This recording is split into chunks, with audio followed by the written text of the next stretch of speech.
Welcome to the Red Flags Talk Show. I'm your host, Abigail. So, being married for 14 years taught me a lot as a woman because, you know, you're a woman. You're supposed to do like cook, clean, take care of the kids, do what you need to do. And that's what we're taught majority of our life. But when you don't have the example of a marriage, a good marriage, try it out on your own. You say, maybe I can do my marriage differently. Different from my parents, obviously. Their marriage didn't work out. I figured, maybe mine will be better. But no. This is why we divorced, because it was, it was good at first. The marriage was good at first, but after a while, it was going downhill. And since we got married very young, people get married young, or even old, some people get married old, and they're just not at the same level they were. Like, some people grow apart because one person wants to venture into doing something else, somebody wants to do something else. So they just fall apart. Or someone isn't attracted to that person anymore. That's just the real deal. I can say a lot of women, like, we don't want to be single mothers. That was embedded in my head, not to be a single mom. And when I had my son, I was a teen mom. I'm like, I'm definitely not going to be a single mother. I'm going to stay with my son's dad, and we're just going to raise him together. That was my mindset. Of course, everyone's mindset is like that. They want to raise a family. And so everyone's mindset is like, I don't want to be a single mom. I don't want to raise my child alone. But later on in life, you see people change, especially some males. I can't speak for all males, but some males, they do change. And they just don't have that passion for you how they had before. I had my son, I got married, and things were going well. And then I had two other kids, That's when I started seeing change going downhill. It was a lot because when you're married, you expect your significant other or spouse to help you. But it wasn't like that. I've heard it before. Oh, you're married, but you're still a single mom. And that's how I felt after I had two other kids. But even before having the two kids, like, he was there as a dad, but not as he should be, because he was doing his own thing. When I look back at life, I could have done a lot of things way better, made a lot of mistakes. You live and you live. At first, you don't have like a wake up call. Like, when you're a teenager, you don't have a wake up call. You want to do things your way. If it's not your way, it's the highway. So I didn't have like a wake up call until I got older. And I'm realizing, like, this marriage isn't 50-50. It's 75-25. Why am I even married? Because the man wasn't providing on how he should. He wasn't taking care of the kids on how he should. We have different religious beliefs. I pray for him throughout our marriage, and I'm like, I figure, he would change. People will not change. They will not change, and they will stay the same. They need a miracle from God to change, because people will not change. Trust me, when someone shows you their true colors, when you first know them, that's how they're going to be. And a lot of people say, oh, well, we don't live with each other yet. Oh, he's good to me, this and that. But trust and believe, you really know the person when you live with them. But you get a glimpse out of knowing them before you live with them and how they treat you and all this stuff and how they talk to you. And like if you have a disagreement or argument, those should be wake up signs, and they weren't for me. Like when we had our first argument, I didn't know this person was so angry. It looked like he needed to be put in anger management. He's just an angry person. You can get angry, but it's just levels, different levels to anger. So when I saw that, I'm like, whatever. I didn't see anything wrong with it. Of course, I was a teenager. I'm like, he'll get over it. Things like not being a provider and not being a go-getter, a motivator. All this is because he was on narcotics, and I'm like, that's a you thing, that's not me. But when you're married to someone, it like, how can I say this? It goes along with your marriage and how you raise kids and all this stuff. It's like mentally, draining, mental abuse. So when someone's on drugs, on narcotics, their life is surrounded around that. That was like a wake up call for me, but I didn't wake up from that because I'm like, I'm not doing it, so it's no big deal. Later on, when I hit my late 20s, that was when I was like, when are you gonna stop doing this? Like, we've been together, 14 years, and you still, you're still doing drugs. Like, when is it gonna end? He would not have a job. Like, there was no stability with keeping a job because of that. Like I said, the marriage was like 75-25. I paid mainly all the bills, and whatever he gave me. And I'm like, as long as I have a roof over my head and I'm not homeless, I'm good. That was my mindset. Because I basically watched my mom depend on her husband while growing up. And he was a good provider and everything, but he would at times leave to go on vacation, and he would leave my mom some money, and I don't know how long he was gone for, but there were times we didn't have food to eat, like probably like rice and eggs, which people call poor food, whatever. I enjoyed eating my rice and eggs. I watched her depending on a man. He provided, but he didn't like want to provide. I don't know how to put it, but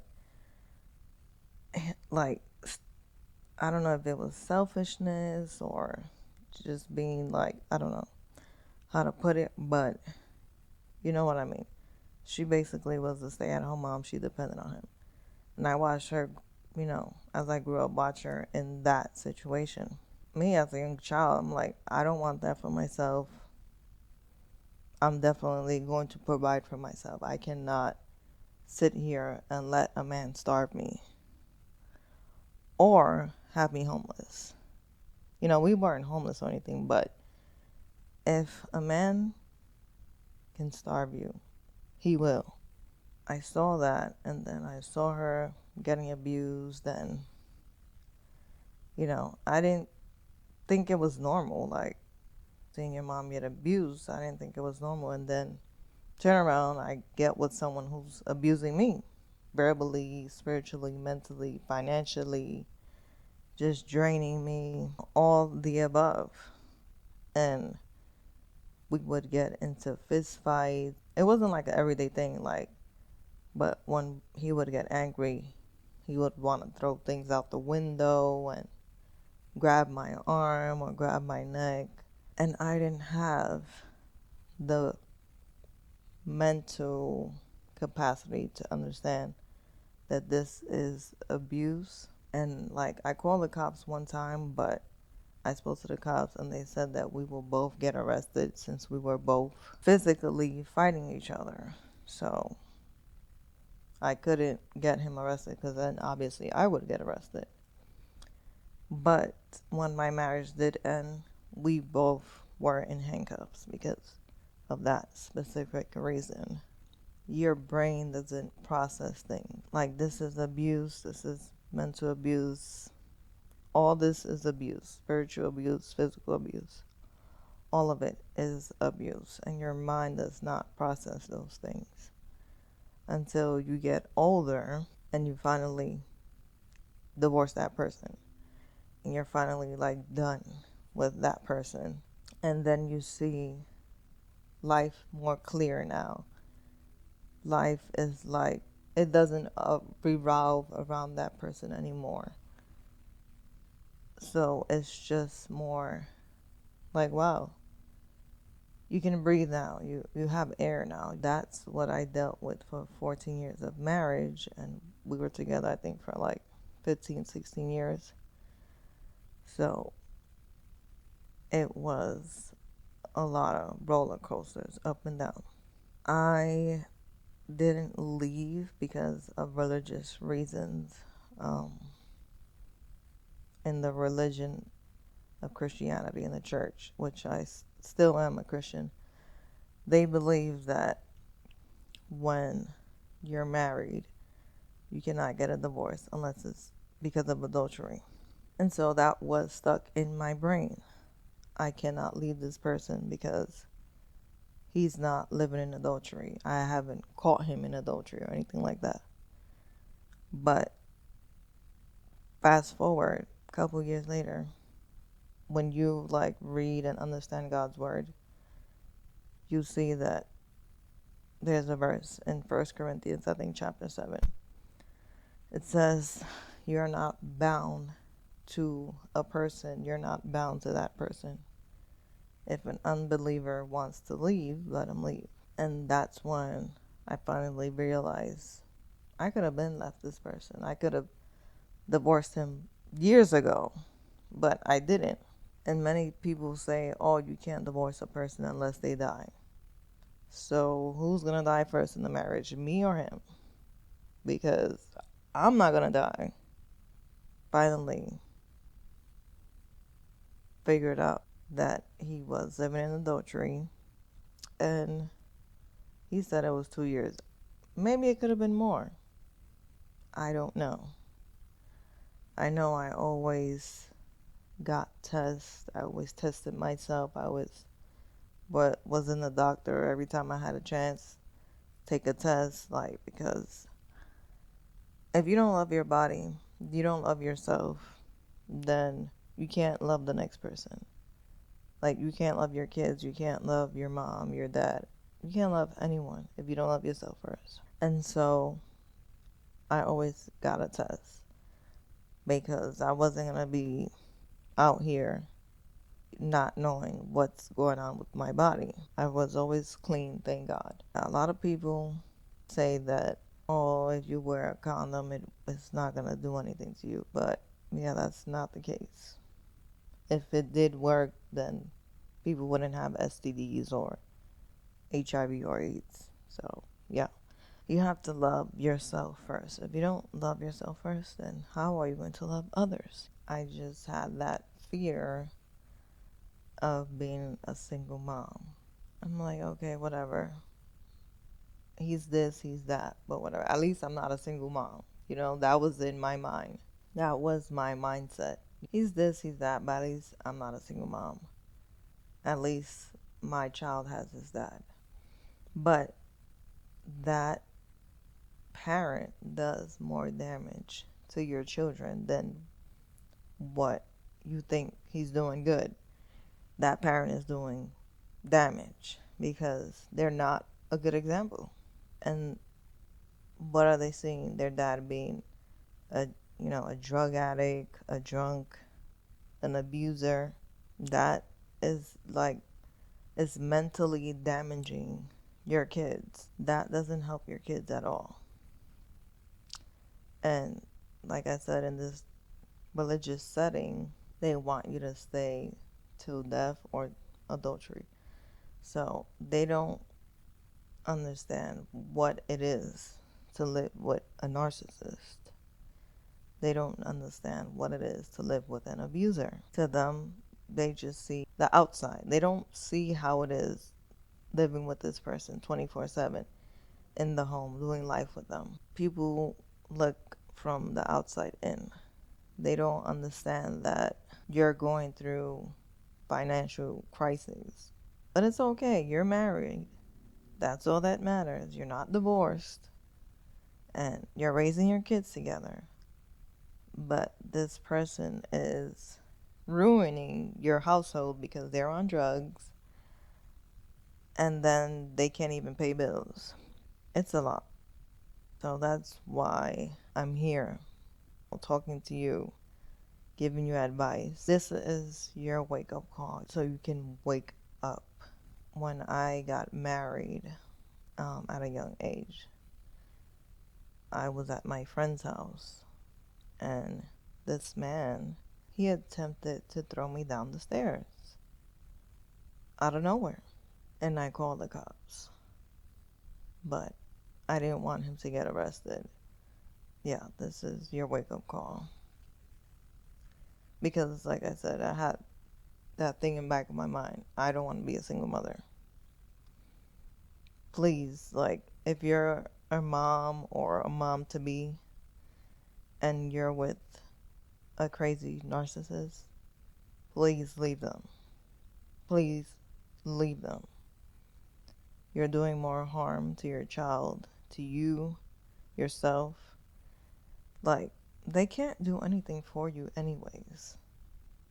And even if they did had, like, they were financially stable, mentally and physically, verbally, they're abusing you. And you don't want your child seeing that, like that person being the example for them as they grow older, to be that example. You just don't want it. And I'm telling you from experience, I have an older child now. He is a great child and all, but he's like following after his dad's footsteps. And I pray that he gets out of it. But yeah, you don't want that for your child. I'm telling you, you don't. You would rather cry in a Rolls Royce, like they say, than in a Hyundai. You can keep your Rolls Royce. My mental health and my mind is like, your mind is like the most precious thing that you can keep. Mental stability.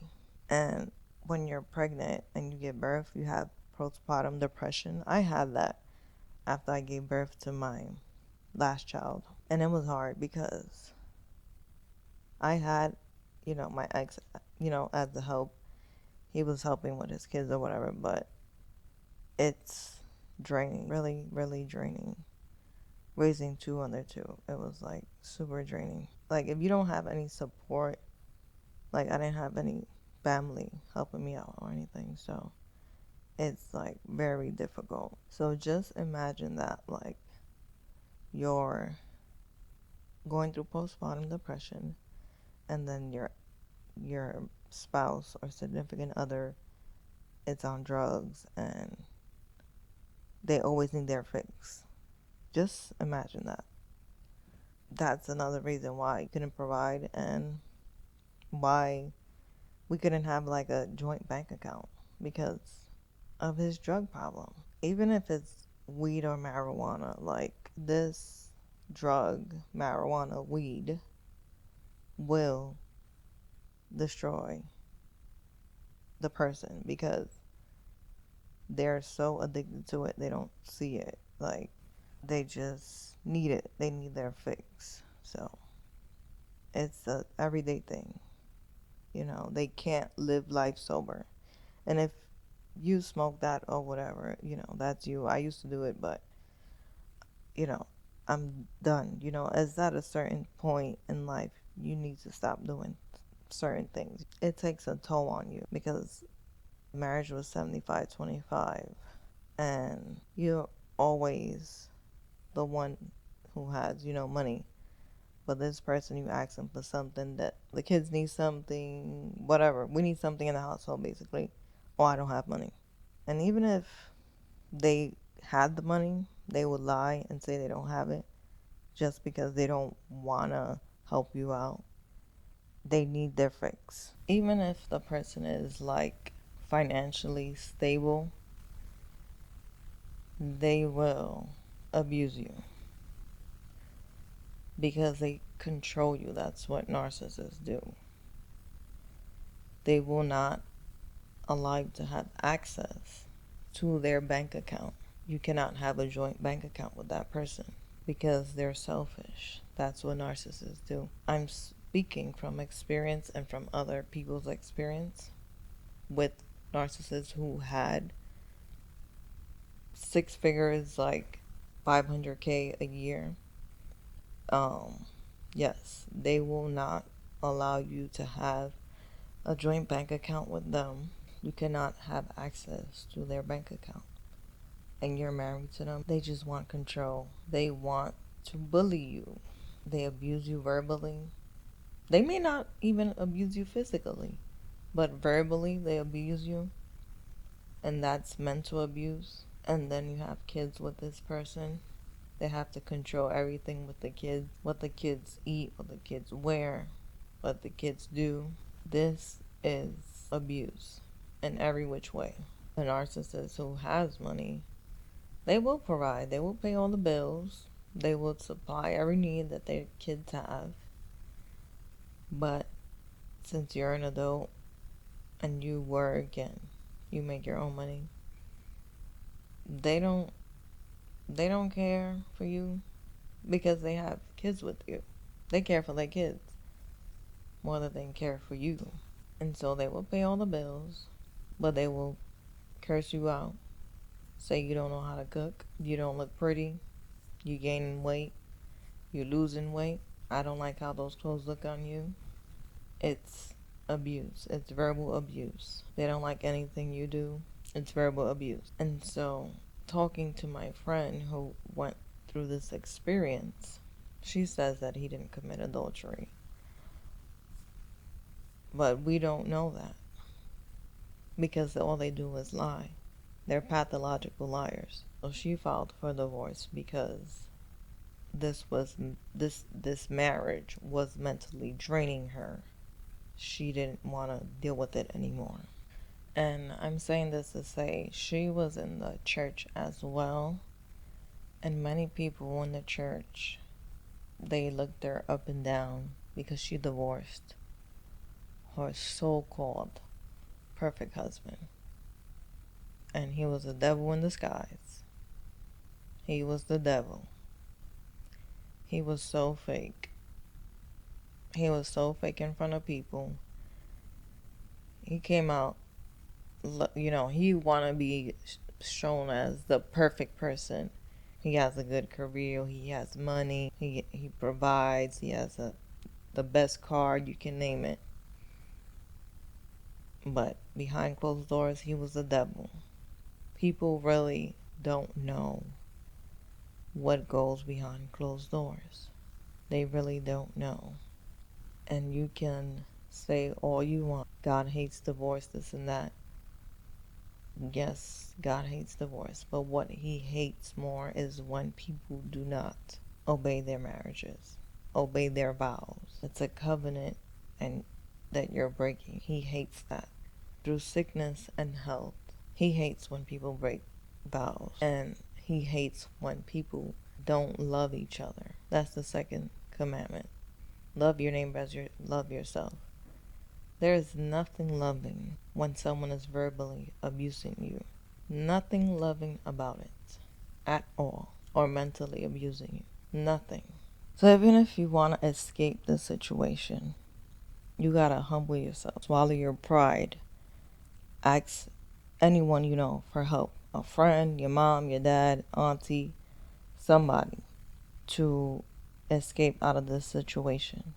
Because it's pride. I had to swallow my pride and ask for help when I was in this situation. Because I'm like, I need help, seriously, to get out of this situation, to file for divorce. I kicked my ex out and everything, but what I wanted was the next step to get a divorce file and just move on with my life. Ask for help. If you need help, you can email me. I'll leave my email down below. And I just don't only want to give you advice about red flags. You can chit chat with me, email me, and I can do like this chit chat on this show too. Anyways, like you give me your questions and I can answer it here on the show. But yeah, if you need help, just swallow your pride and ask for help. That's the best thing you could do for you and your kids. And if this person is being abusive, like physically, call the cops. Call the cops. That's one thing I didn't do because I was defending myself. And I could, like I said before, I could have gotten arrested, and I did. Call the cops.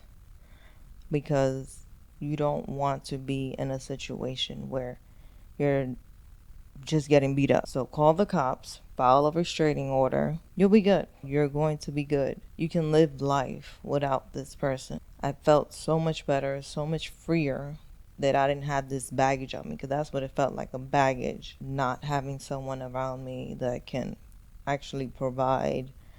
They can't think for themselves because all they want to do is get high. So yeah, it's like finally, like, it feels so much better. It feels lighter. And how I find out, they were ignoring my calls. So if you were someone and they're ignoring your calls, I understand if they're at work or whatever, but if they're not at work or if they're not running errands, they shouldn't be ignoring your calls. So he would ignore my calls, and then he answered, like, I guess, I don't know how it worked, but whatever. I received a voice message on my phone with him talking to another girl. And at this time, I didn't have a car. We were sharing a car. And I went and tracked the car. The car had a tracking device. I found out that he was at that girl's house. Right then and there, I was like, you know what? I'm done.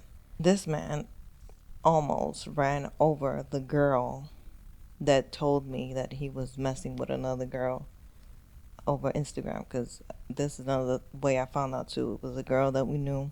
Like, I wasn't friends with her. We just like cordial, whatever. She had her man and child. She had her own life, but we just knew her from a mutual friend, basically. So I was talking to her over Instagram, and I was like, "You seen my ex, whatever, this and that?" She was like, the last time I seen him was this day, whatever.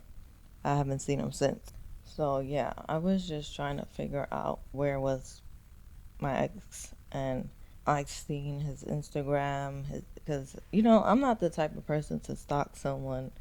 Like, you're a grown person, you know what you should be doing. Accountability matters, yes, but if you're married to me, if you're married, period, you shouldn't be hounding someone down to know where they're at. You know what I mean? So I asked her, his Instagram was looking different, looking weird.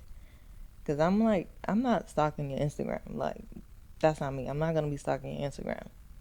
I have no reason to be stalking nobody's Instagram. So I haven't been on his Instagram in a long time. The pictures he was taking was in someone else's house. Then he claimed that it was someone else's house, but it was really that mistress. And then he took pictures at the beach. I'm like, since when you like going to the beach? You don't. He told me he didn't like going to the beach, and he said he didn't. Whatever. Like I said, these people are pathological liars. You can't believe everything they say. So anyways, I went down a rabbit hole, basically, on his Instagram page. And then my sisters, my mom, they sending me pictures of with him and this other girl. And I'm like, okay. I'm like, I seen those pictures, but I'm like, this is ridiculous. So the man had the nerve to embarrass me on Instagram from the whole wide world when I stuck beside you during your drug habit, during your not having money times, during all the times we had to move. So much nonsense. You not believing in my religion, just sticking throughout it, taking your verbal abuse, your language, your abusive language towards me, fist fighting you, taking that all in. And this was like the straw that broke the camel's back, on how they say. I was like, you know what? Pack your stuff and you can go live with her. And the man had the nerve to not pay our rent. There was some point in time where I had went to New York to visit my family. I think I slept for like 3 weeks or a month, whatever.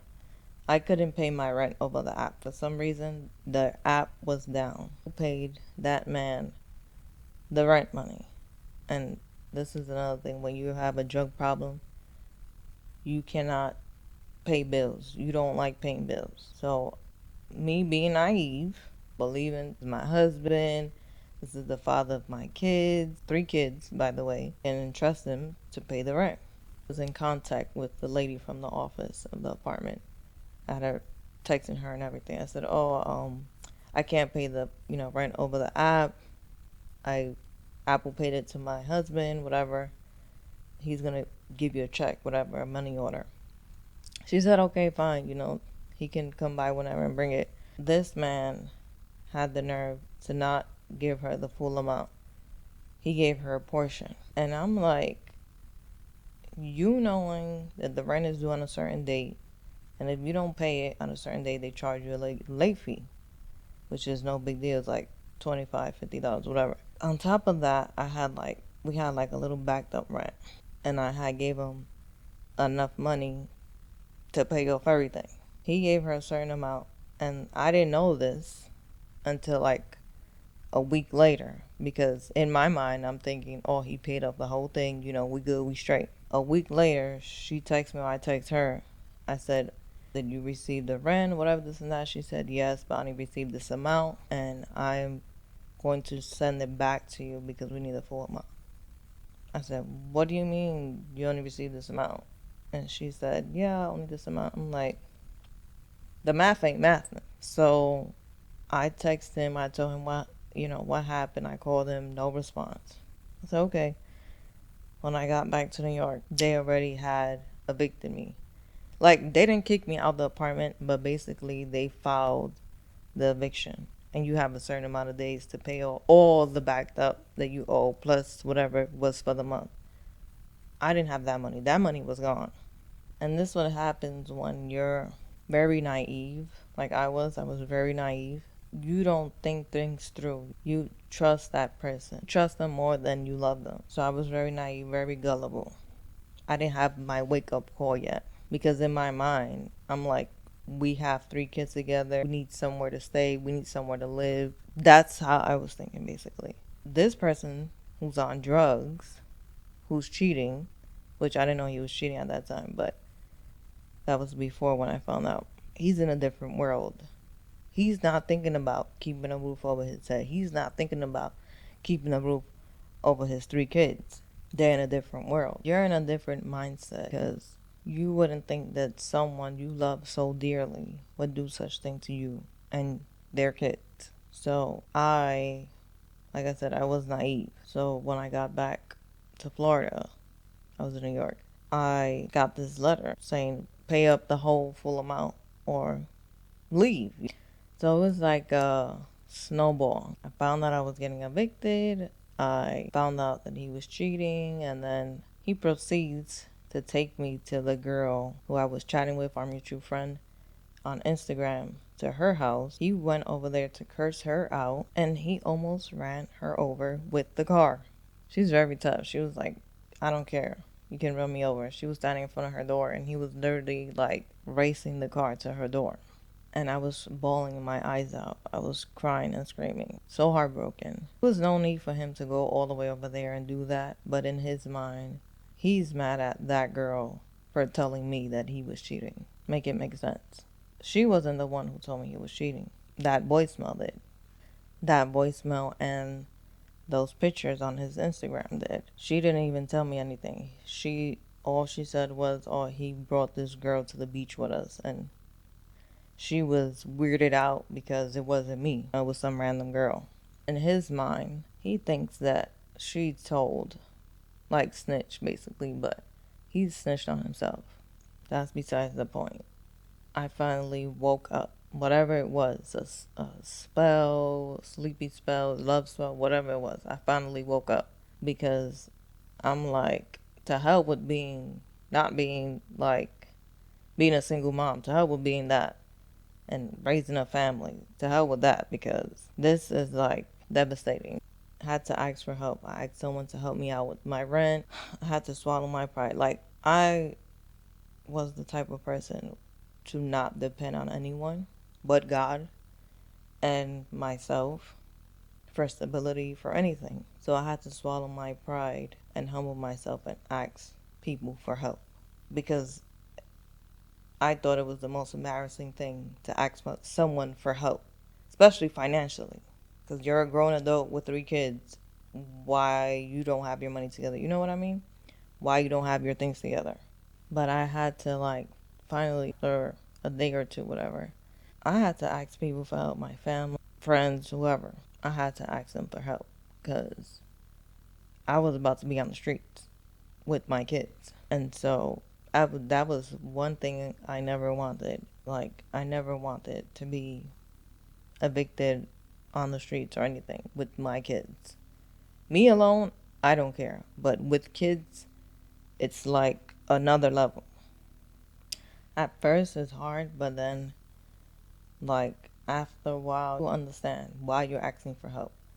They're knowing why you're asking for help. They're not gonna be like, she's this, she's that, she's just asking for help all the time, whatever. And I wasn't even that type of person. Even if I did ask for help financially, sometimes it would be my mom or my sisters. It wouldn't be like no one other than them. And that wasn't even like an every time thing, because everyone has their own situation going on. So I always made sure that we were well taken care of. Understand, people knew why I was asking for help. Like, they had sympathy. You know, people know you have 3 kids. They know you need a roof over your head. They know that your husband just cheated. They know, like, my family is like very supportive. So, and they knew I got married young, and they were always supportive, but they didn't know like the craziness that I was going through in my marriage. I moved on with life. I've been divorced 2 years now. I remarried, and people say you need to heal before you married or before you get into a relationship. But I'll talk about that in the next show. I don't believe you need to heal. Healing comes when you talk to God, when you talk to people. That's when healing comes. The hurt that I've been through throughout those 14 years, like I said, I wanted to get out, but because of the religious reasons, I did not get out. So I was hurting throughout the whole marriage. My ex family had the nerve to text me and call me and say, when am I getting back with that man? I said, never. Why would I get back with someone who doesn't like to provide and pay bills and just wants to be high all the time? Why? And then he had the nerve to impregnate someone. This wasn't the girl that I caught him cheating with, but it was someone else. Why would I want to take someone back like that? Make it make sense. So this is like a family of narcissism, which we'll get into the next talk show. Thanks for being here. Remember, spot the signs and save your heart.